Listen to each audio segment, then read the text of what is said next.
Order! Order! You are an incorrigible delinquent at times. Behave yourself, man!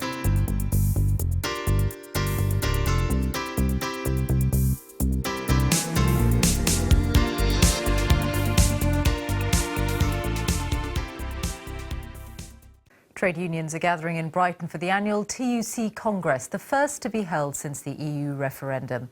The unions say they want to ensure a future Brexit deal doesn't damage workers' conditions or rights. From Brighton, our industry correspondent John Moylan reports. From Brighton's newest attraction, you can see for miles.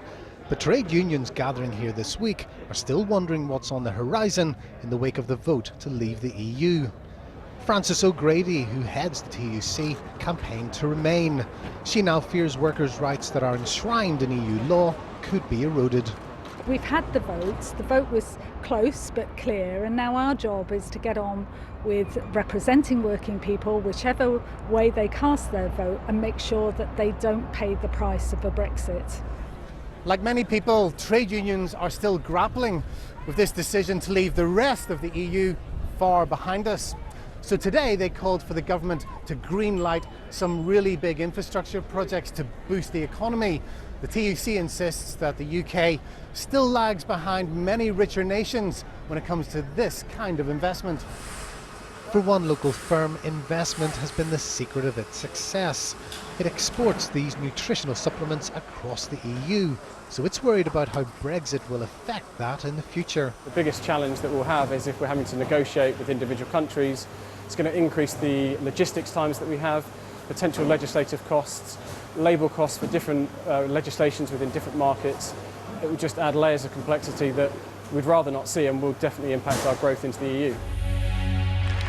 As conference kicked off, there was a stark warning to firms not to use Brexit as an excuse for pulling investment or cutting jobs. But we are not prepared to see Brexit used as a smokescreen for further disinvestment from Britain. Out of the EU must not mean out of work. Many trade union members were amongst those who voted to leave the EU. The task for unions now is to ensure that workers don't lose out as a result. John Moylan, BBC News, Brighton. The Trades Union Congress is gathering in Brighton, and the event has already called for the Prime Minister to act on excessive executive pay and demanded more companies put workers on their boards. But today sees the keynote speech from the General Secretary, Frances O'Grady, where she'll unveil plans for the TUC's new Building Back Stronger, they're calling it. Now, under the plans, the union group plans to curb worker exploitation, and it's going to say how to ensure workers retain good jobs following the UK's decision to leave the European Union. And we're joined now by the Deputy General Secretary of the TUC, Paul Novak. Good morning, Paul. Morning, Sean. Morning, Louise. Morning. Now, just to fill us in a little bit, Paul, on this Building Back Stronger, which is the general sort of theme of the conference today. What's it all about? What it's about is trade unions reaching out and trying to bring in the next generation of union members and activists. Already something like 1 in 4 of all workers is a member of a union, but we think there's more that we can do to reach out into those parts of the economy where unfortunately low pay, insecure employment is endemic. We've seen union successes in that in those areas over the last few weeks. If you think about the example of Sports Direct, it was really the campaigning work of our unions, of Unite the Union in particular, that shone a light on some of those working practices in Sports Direct. And our aim really is to send out a message to workers of the value of joining a union, but to also put bad bosses on notice that we won't put up with exploitation no matter what jobs people do, where in the country they are, where working people need a voice, we'll be there for them. You say putting bad bosses on notice. We've actually heard from Wetherspoons sort of clarifying almost over the last week or so, saying that 24,000 workers there can come off 0 hours contracts. And the boss at Wetherspoons, Tim Martin, has defended them before. He still actually reckons there's no advantage to them, but he sees a lot of his workforce doing that.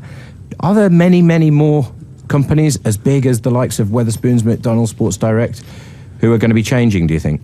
I think there will be, and I think the announcement from Wetherspoons is welcome. You know, the key thing is it's important that employers give their staff a choice, and I think what the the trials in Wetherspoon showed is that where staff had a choice of working on permanent contracts with set hours, they chose those over 0 hours contracts every time. But 0 hours contracts aren't the other issue. There are other big issues. We produced a report just 2 or 3 weeks ago about the experience of women at work, and a key issue like sexual harassment that affects young women in particular. So for us, there are big issues out there that we need to get to grips with our Congress, the impact of that vote to leave the European Union, what the government needs to do to take action in that space. But we also want to focus on those bread and butter workplace issues that make such a difference to working people across the country.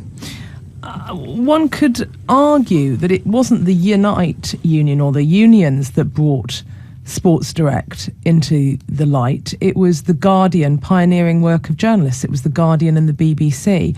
And today, the front page of the Guardian, another one, they're looking at inquiring into Hermes, the courier's pay of whether or not it's minimum wage.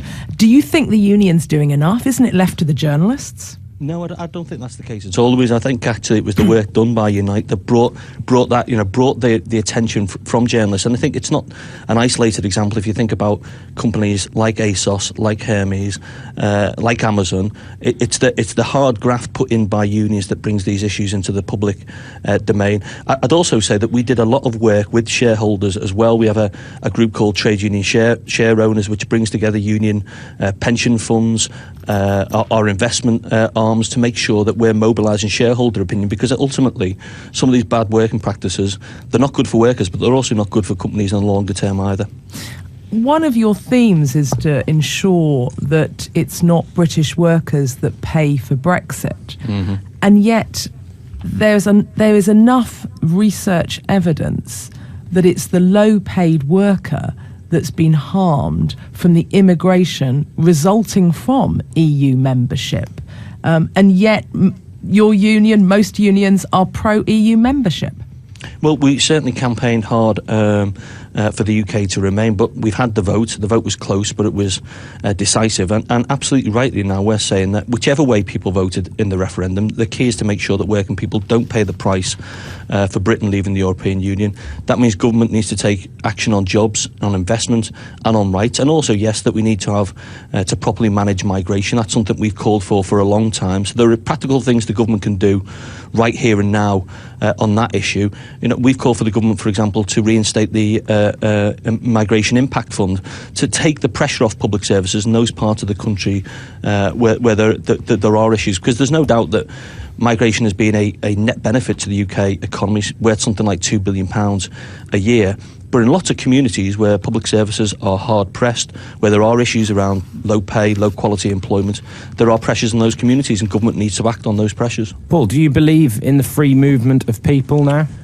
Well, we were supporters of free movement of labour. I think what's clear is that in the Brexit negotiations going forward, there are going to be, our priorities include making sure that we protect employment and social protections, that we have good rights for workers here in the UK. Do they include that free movement? We're hearing from a lot of people that, in the negotiations, it's one of the things that has to happen for businesses and for jobs in the UK to maintain at the standard they are. Do you believe that, or do you think actually we could cope without that free movement of labour across the European Union? Well, I think, Sean, as I said, I think we're very clear, and our members are clear, that we want, that there's a role for immigration in this country. It needs to be positively managed, but we need to trade that off, because we're also very clear, if you think about our members in automotive, in aerospace, that we want access to the single market and as much access as possible, and that can't just be protecting the City of London. We want to make sure that we, right across the economy, in every part of the country, that we're protecting jobs that are linked to that access to the single market. So there's going to be trade-offs here, and one of the things we called for the government